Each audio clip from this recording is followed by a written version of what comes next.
LinkedIn News. We're filled with trillions of tiny clocks throughout our bodies. I mean, our whole physiology is on the clock. And every one of those systems is going to be affected if our circadian system is disrupted. So all of them are potentially at risk when we don't keep our clocks in sync. That's science journalist Lynne Peeples. I'm Leah Smart, and this is Everyday Better. Stay tuned to learn why keeping your inner clocks in sync could be the key to improving your sleep, mood, and metabolic health. Don't forget to hit that follow button to get new episodes of our show every week. And if you're a regular listener, thank you, and I have a favor to ask. Consider leaving us a review so we can keep bringing you more of the conversations you love. If you don't know how, here's how to leave a review on Apple or Spotify. On Apple, go to the Everyday Better podcast page, scroll to the bottom, and click the number of stars you want to give. Then, right below that, click Write a Review and add your note to us. And if you're a Spotify listener, go to our page, click the 3 dots next to the settings wheel, and select Rate Show. We so appreciate your feedback. Thank you, thank you, thank you.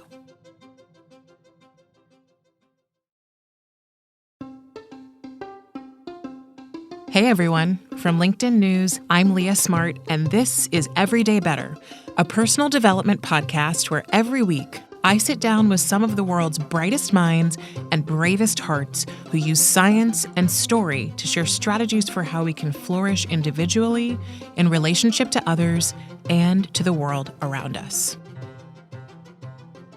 A few weeks back, daylight savings time ended in most, but not all of the U.S., and for most of us, that change probably went unnoticed, minus that extra hour of sleep that we got on the night we set our clocks back. But for today's guest, science journalist Lynne Peeples, the end of daylight savings was something to be very excited about. We recorded this conversation back in late October.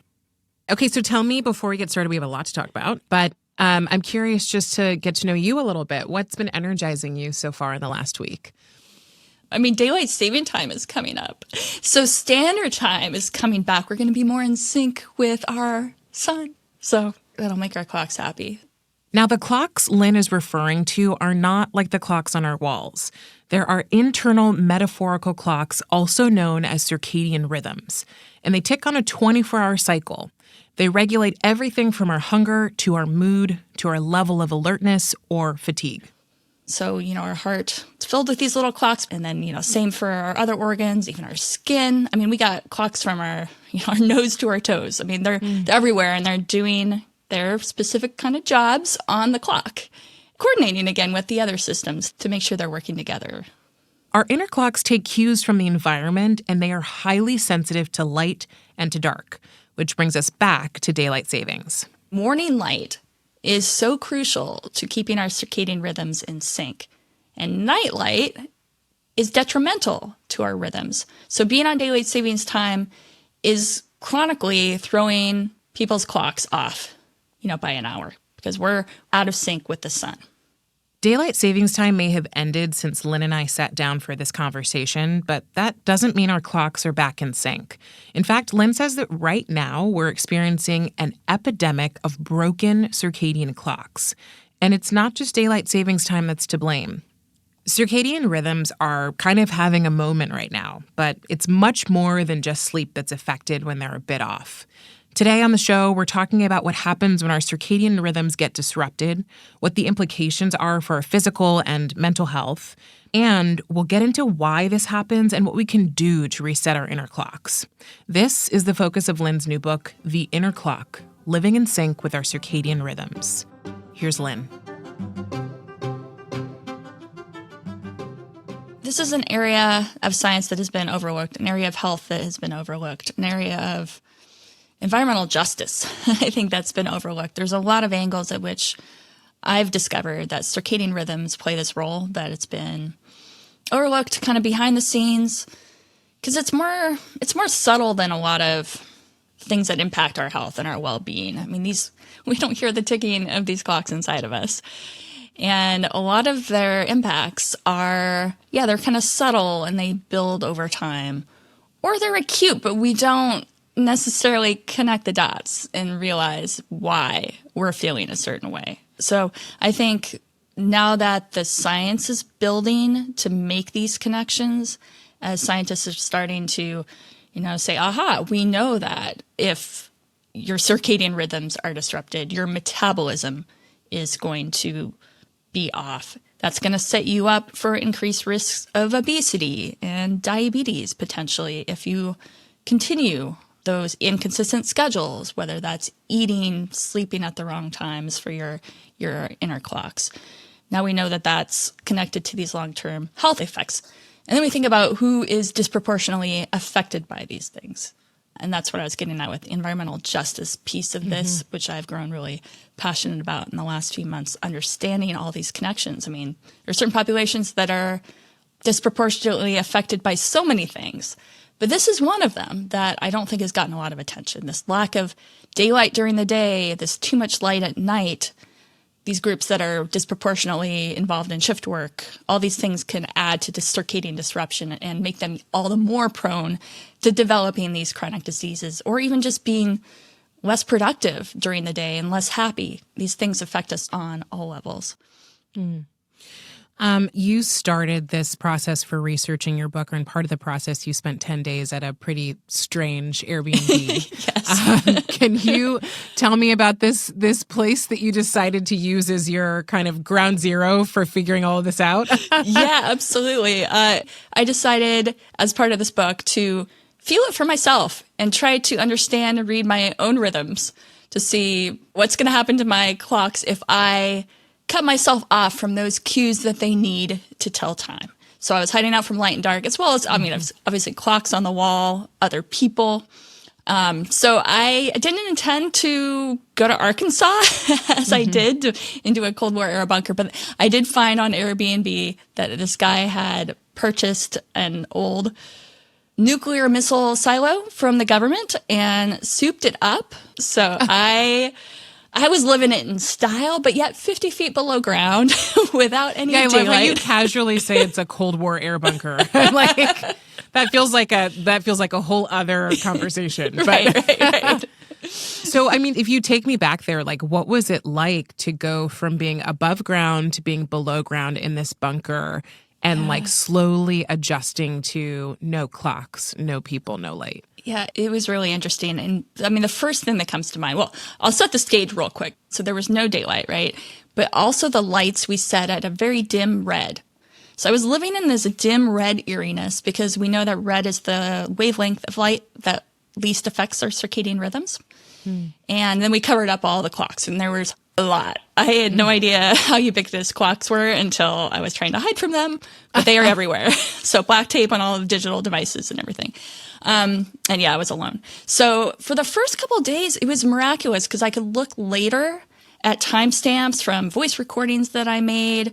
And I was pretty accurate in living a 24-hour day. It was really close to that because our clocks inside of us do keep pretty good time. They're just not keeping it at exactly 24 hours a day, hence that circa in circadian. So for the first couple of days, I was doing okay. I was sort of living my life, getting up, eating my 3 meals, juggling, playing a harmonica, totally normal things underground. And then it was about midway through that I started to feel really out of sorts, very much like a major case of jet lag, which essentially it was. My clocks inside of me that run all our different systems, whether that's my lungs or my heart, my digestive system, my brain, these were falling out of sync with both each other and with the Earth's 24-hour day. So at the quote-unquote worst, I was completely flipped. I was living my day when everybody else above ground was sleeping. So it was close to 12 hours off. Wow. And, I felt the effects of that. I had a grumbling stomach. I was feeling hot and cold at odd times. I was feeling more moody. My mood was just kind of going up and down, kind of that foggy thinking. And yeah, there was one day, it was about at the peak of my circadian disruption, or I was just dropping everything. Like my coordination was off. Yeah. And, I was kind of tracking how well I was performing on harmonica and juggling at different times of day. It was just, You're like, it's not going great by day 4. It's just not working. Wow. So yeah, I mean, not that wasn't expected, but to really feel that it was pretty profound to feel that in my body. Yeah. Yeah. Okay. So needless to say, you were ready to get out of there once it was time to go. Yeah. Okay. So if we take a step back, and I'm sure you get this all the time, most people think of circadian rhythms and immediately go to sleep, right? They think like, oh, this is just my sleep cycle. So if you take us back to like, what are, at the simplest level, what are the circadian rhythms beyond sleep, and why are they so important? Yeah, so we're filled with trillions of tiny clocks throughout our bodies. Nearly every cell of our bodies has a clock. And we evolved with these clocks ticking in coordination with each other and with the sun to prime our bodies to do the right things at the right times. So that is sleep, but that is also priming the digestive system to send out the right enzymes at the right time to process that food. It's priming our immune system to peak at certain times of day when it's most likely to be confronted with invading pathogens. It's priming our bodies to be stronger or faster at certain times of day. So all these things have a rhythm throughout the day. Because our body can't do all these things at all times, right? We only have so much energy. And so that's how we evolved, is just kind of optimizing these things at certain times. So if we don't keep our clocks calibrated with the 24-hour day-night cycle, they could drift and fall out of sync. But if we can keep calibrating them with the cues, and that is primarily that bright day and that dark night, to keep it hitched to the sun, then we can keep all those body systems doing a better job of doing the right things at the right times. And you mentioned the sun a few times. Like, I mean, when it's going well, are we tracking mostly to the sun? Well, we should be. So to keep that sync, to keep that calibration with a 24-hour day, it is about getting adequate bright light, especially in the morning. So that's something I learned from the scientists is, within the first hour or two upon waking up, if you can get your eyes exposed to bright daylight, going for a 15-minute walk, or you're on your commute into work, walking and getting some coffee, whatever it is to get that direct daylight, and being as close to a window as possible, throughout the day. Just the most photons you can get, even on a cloudy day, is really key to keep the clocks calibrated with the sun. And then it's, the opposite at night. We want to cut the lights. We're really trying to just create a contrast between day and night, light and dark, which is how our physiology evolved with our ancestors, right? Right. So we've created all these scenarios in which we're not aligning with the way our ancestors lived. And so now we're trying to sort of figure out how to puzzle together a way to live that feels close enough that like our bodies, which have not evolved to this, get back to how we used to be. Yeah, I mean, as close as possible. Of course, we're not going to go camping and sleep in tents. But yeah, trying to infuse more of those circadian cues that we evolved with back into our lives. Well, and I mean, then there's so much going on just in our society that starts to threaten some of our circadian rhythms. And you've talked about this, like some of the modern sort of threats. Can you talk about some of those? Yeah. So darkness during the day, too much light at night, eating at the wrong times of day, which for a lot of us means we're just eating at all times of day or night. Snacking whenever. Exactly. Right. Correct. It is changing those clocks twice a year. It's traveling across time zones, which our time zones are in a lot of places very kind of arbitrarily drawn, often politically drawn. So all these things have potential to disrupt people's rhythms. And when, of course, like we have a 24-hour society now where we can order something on Amazon at 8 p.m. and it can be on our doorstep by 4 a.m. And is that necessary? That's obviously increasing the number of people that are doing those night shifts, that shift work, which is the utmost circadian disruptor. But I think, thinking as a society about like how much we've sort of lost that day-night distinction. Yeah, you have a refrigerator with food available at all times, or that corner store that's open 24 hours a day, and a gym that's open 24 hours a day. Just the way we live these days is naturally throwing a lot of insults at our clocks. Well, and even, I mean, you just made me think about like neighborhood to neighborhood. I live in New York City, and I've lived in different neighborhoods in New York City. And the neighborhood I lived in before, the one I live in today, is a very like family oriented kind of neighborhood. You don't see a whole lot of like corner stores. Things close at a very specific time. So there's not much around you in your neighborhood, or there wasn't much around me in my neighborhood supporting late night eating, aside from, of course, Seamless or DoorDash, whatever you have, because you can order from restaurants from wherever. But even still, those restaurants in my neighborhood were mostly closed. And now where I live, there are less restaurants, but many more bodegas, many more places that you can get late night food. There's more fast food. And so like, I also think about, because you mentioned the environmental justice piece of this. Yeah. I know there's so much tied into this between, socioeconomics, race, ethnicity, education level. I mean, all of these things impact all of this. And so what's interesting to me is you're talking about something that's very hidden, but it's also part of like when you really take steps back and look at the whole thing, like try to look at things from a much bigger perspective, you realize, oh, this particular thing feeds this particular thing, feeds this particular thing. And so it becomes a lot more complex, but at the same time, clearer how there are health impacts or, mental health impacts or educational impacts to people. Right. I mean, I keep, as I do more research and think about this, it's like that list of things that are disproportionately affecting those populations. Like you said, I mean, it's the same places that are probably dim during the day in their indoor spaces, if they're working in, back of house, basement jobs, living in an apartment that's in a basement or first floor, not with big windows. They have those dim days and they have those bright nights. I mean, I walked through some social housing complexes in New York City with big floodlights that the police had erected to make the area safer. And those lights were shining like right in residents' windows. They didn't have blackout blinds hanging. There's also who can afford those as well, or who's even aware of these impacts. Right. To think about doing that. And then, access to green space. I mean, there's many benefits to green space, but one of them is daylight. So it's kind of wrapped up in maybe some of the stuff that we're aware of. But I mean, for those things that we even already know about, it adds another layer of importance. And then there's these other aspects that maybe we've been overlooking.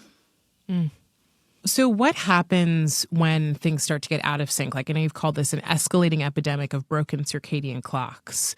Like, what's the real problem here? Because it does feel so far beyond our reach, and, we don't see necessarily immediate impact.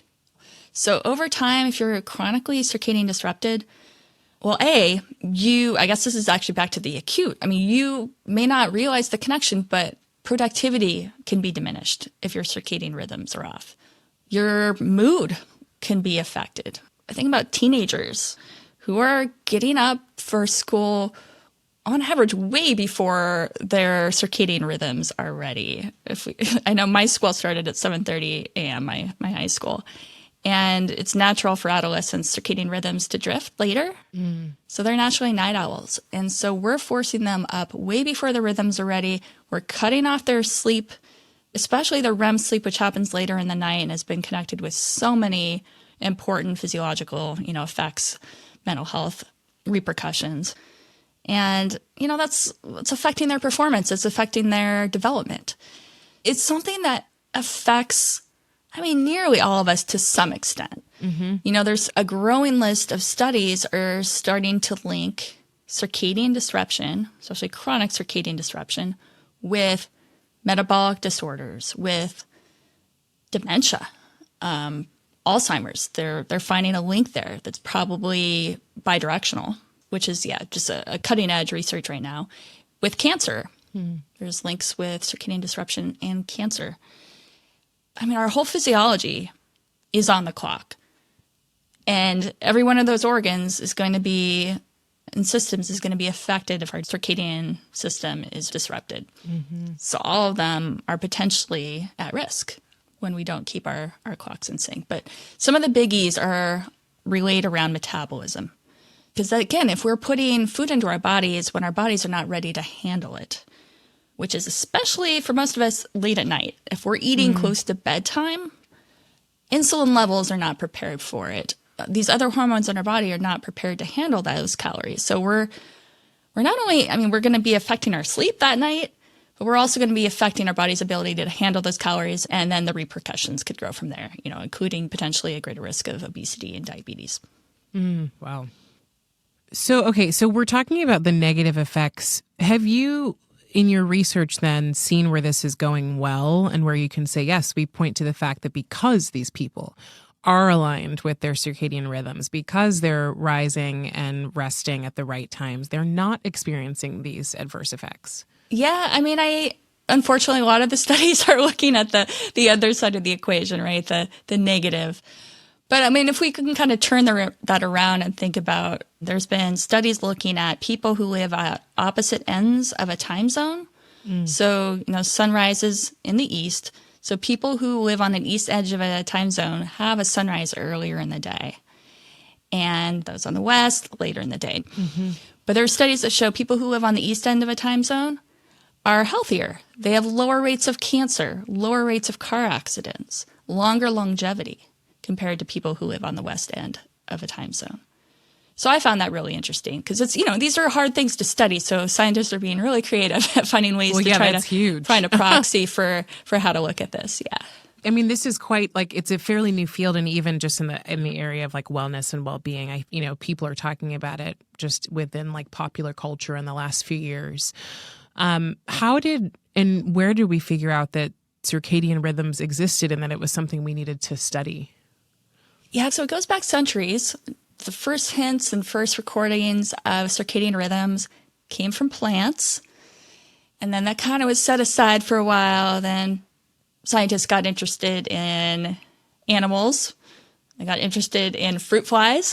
And little bits of information started coming out. But it really wasn't until about 20 years ago that scientists found a third photoreceptor in our eyes that doesn't help us see or paint a picture of our world, but actually it translates the information about the light, the intensity of it and the wavelengths of light to a master clock in the brain.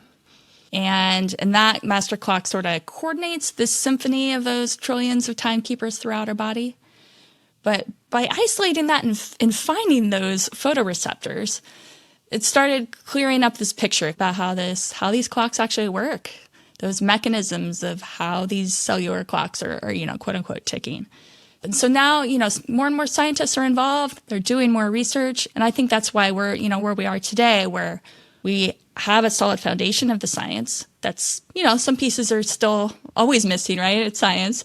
But there's enough there that there's also a lot of work towards the translational aspect. How can we leverage the science that we know to help people? What can they do in their day-to-day lives? And then what can we do as a society to try to help, lift everybody up in this way that, there's a lot of relatively low-hanging fruit here that we can implement that could potentially have pretty significant benefits for our health and our happiness. After the break, Lynne's going to translate some more of the latest circadian science and teach us some simple techniques for resetting our inner clocks to feel better. We'll be back in just a few moments.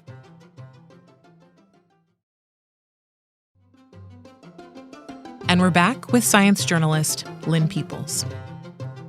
You'd mentioned earlier, as you were in this bunker and recognizing that your circadian rhythms were off and that you needed to get back to your circadian rhythms, it made me think about the fact that maybe we aren't all on the same clock, specifically the same clock. How do we figure that out?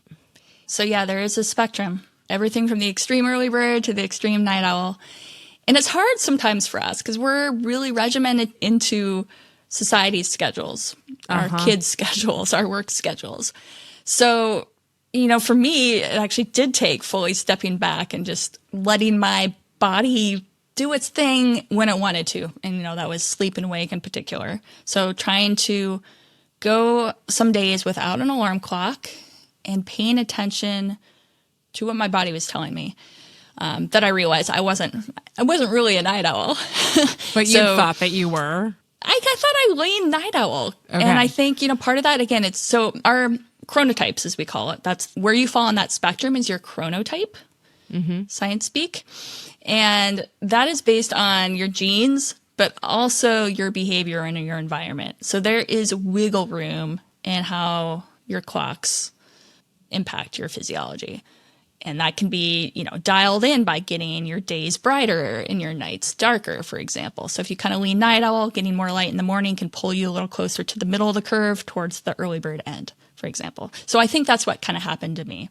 I think I'm was like a lot of people, staying up late in front of a computer, in front of a screen and lights on. And that just sort of artificially drifted me later. I'm actually more closer to the middle of the curve.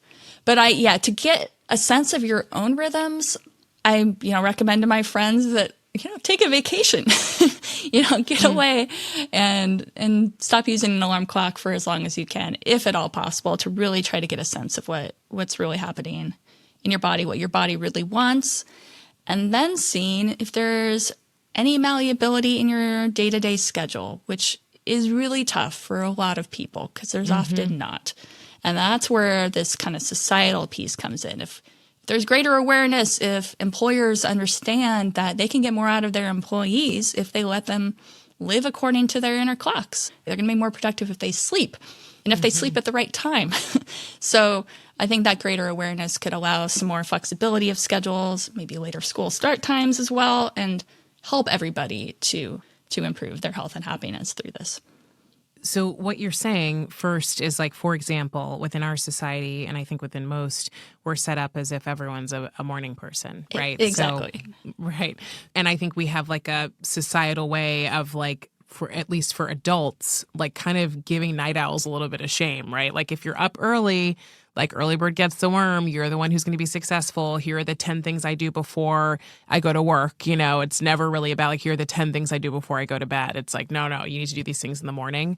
So first and foremost, you're saying that being a night owl is not a problem. Yeah. Society's sort of made it a problem. Right. Right. But it's not your fault. It's natural. Fault. Yeah. It is totally natural. And again, to a point, it's still not your fault, but a realization that you can potentially pull yourself a little closer to the early bird end if you follow certain practices, including that bright light during the day and those dark nights. But there's, again, only so much wiggle room. And with this bias towards the early birds, we're creating an uneven playing field from early in life. For example, there's studies showing the night owls are less productive, more likely to get sick, earn less money. Wow. So I spoke with a lot of researchers and advocates that are really trying to raise this awareness and try to convince particular workplaces to consider this. Maybe flex your work start time so you have, those night owls allowed to come in a little later and stay a little later, have your meetings maybe in the middle of the day where everybody overlaps, and then you're going to get more from those workers. It's a win-win. There's going to be less sick days, potentially. They're going to produce more for you and be happier. Okay, so even if we're night owls, there's still a point in time that we should be going to bed. And if we're doing it kind of the right way or in optimizing for this, it should be like we are essentially getting ourselves to a place where we can say, I naturally know when I feel tired and I naturally know when I wake up, versus with all the different things going on in our lives and the schedules and kids and families and work and everything. We have this sort of artificial sense. Today. Yeah, exactly. And it's a balance because obviously there are the practical demands that are, at least at this point in time, until society tweaks things, they're not going to change. So finding whatever wiggle room where you can try to be able to listen and live by your clocks just a little better.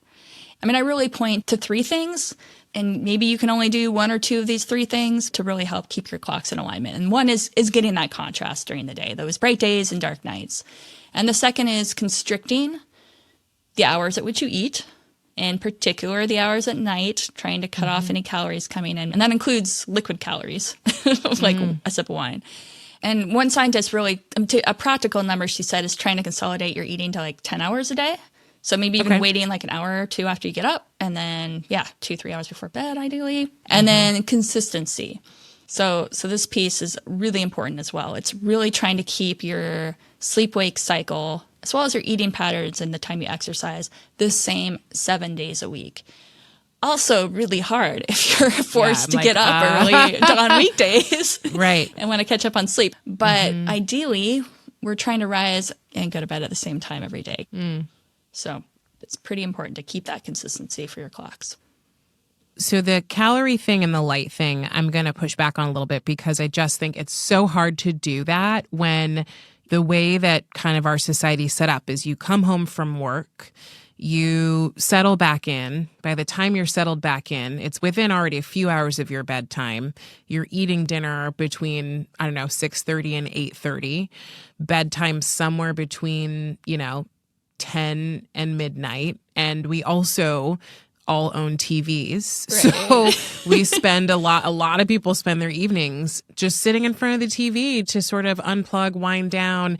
And then what do you know? You're grabbing a snack because you're bored and you're in front of the TV, or you're grabbing a drink or whatever it is you're doing that's got calories in it. Yep. And you find yourself kind of doing that. So like, what's the most realistic version of this that still may have some impact? Yeah. I mean, it's all about balance. So I have been wearing, not that like fitness trackers are super accurate with everything, but yeah. but I've been following, it's been over a couple of years now that I've been really tracking my sleep with some of these behavioral changes that I'm not perfectly consistent with, but I do notice when I do stop eating, 3 hours before bed, especially avoiding any alcohol, like close to bed, my sleep quality is so much better. But yeah, to your point, family obligations, social schedules. Like, this isn't to say don't go out with your friends at night, like don't have any fun. It's to, think about these things. Where is there a little wiggle room where you're willing to compromise? Like maybe sitting in front of that TV is helpful to sleep at night because you're winding down, you're quieting the brain. Like there might be more benefit than harm there, depending on what it is you're watching, maybe even how close you are to the screen. Because if a TV is a ways away from you, you're probably not getting that much bright blue light that it's going to have that profound of an impact. Yeah, like if you're 7 feet away or something, right. Is that... It may not matter that much. Probably more important is if you have overhead lights on or something. So maybe, dim the lights, especially if they're like with the blue wavelengths, or get more orange hued lights, which are better at night. I mean, if you want to go all out, you can wear blue light blocking glasses while you're watching TV. So you like night. those? I think they have their place. I mean, I think it's part of, this bigger package of thinking about these things. But I've used them if I'm working. If I do have to work late at night on the computer, I might, pop those on. There's also apps or things in which you can use to dim your screens, but you can also block out some of the blue light from your screen. So kind of employing all those tools will help lessen the repercussions of that screen time. And then think about what you're willing to compromise. And perfection isn't the goal here. I think it's, every little tweak you can make, however many days of the week that you can make it, could help set your clocks right. Yeah, I mean, I know this is like so small, but just with TV, being able to pull back and say, okay, am I too close to the TV or far away? And do I have overhead lights on? And like, maybe I can use TV to wind down if I can set up some conditions that allow my body to actually do the thing it's supposed to do versus sitting in front of a TV. Okay. So if we were to do this really well, like, at a societal level, if in, 50 years, schools actually were sending kids at the time that made more sense for them based on their internal clocks, and companies really were allowing people to say, this is my chronotype, this is when I'm most productive, and letting people work on those timelines.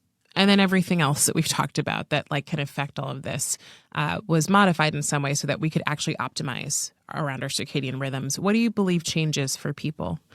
So, yeah, I mean, I think this is one component of, I guess, preventative medicine.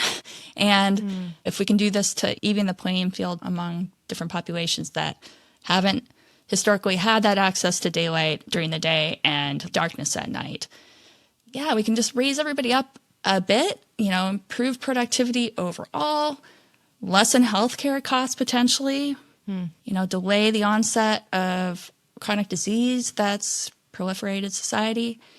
And then on the other end too, which is really exciting, I get into at the end of my book, but circadian medicine, applying this science at the other end. So, we'd like to prevent disease, but if and when we do get disease, how can we use that science to optimize treatments?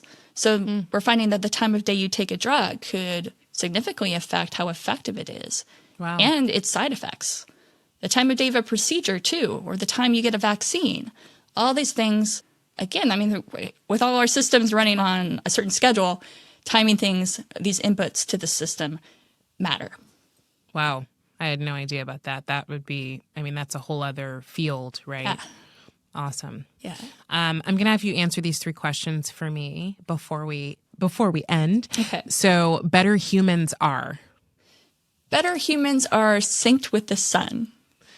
Better work is? Better work is when your body is primed to do that work. And a better world has? A better world has more light during the day and more darkness at night, just like the planet has while it pirouettes. Love it. Thank you so much for coming on, Lynne. I appreciate it. Thank you so much. This is great. That was Lynne Peeples, science journalist and author of The Inner Clock, Living in Sync with Our Circadian Rhythms. If this conversation resonated with you, text it to the first person who comes to mind. You never know how it could help them out. Everyday Better is a production of LinkedIn News. The show is produced by Grace Rubin and Emily Reeves. Asaf Gadron is our sound engineer. He makes sure we sound good in the studio. Tim Boland mixed our show. We get additional support from Alex Kuznetsova and Ali McPherson. Sarah Storm is our senior producer. Enrique Montalvo is our executive producer. Dave Pond is head of production and creative operations. Maya Pope-Chappelle is director of content and audience development. Courtney Koop is head of original programming. Dan Roth is the editor-in-chief of LinkedIn. And I'm Leah Smart. Thanks for coming with me, and I'll see you next week.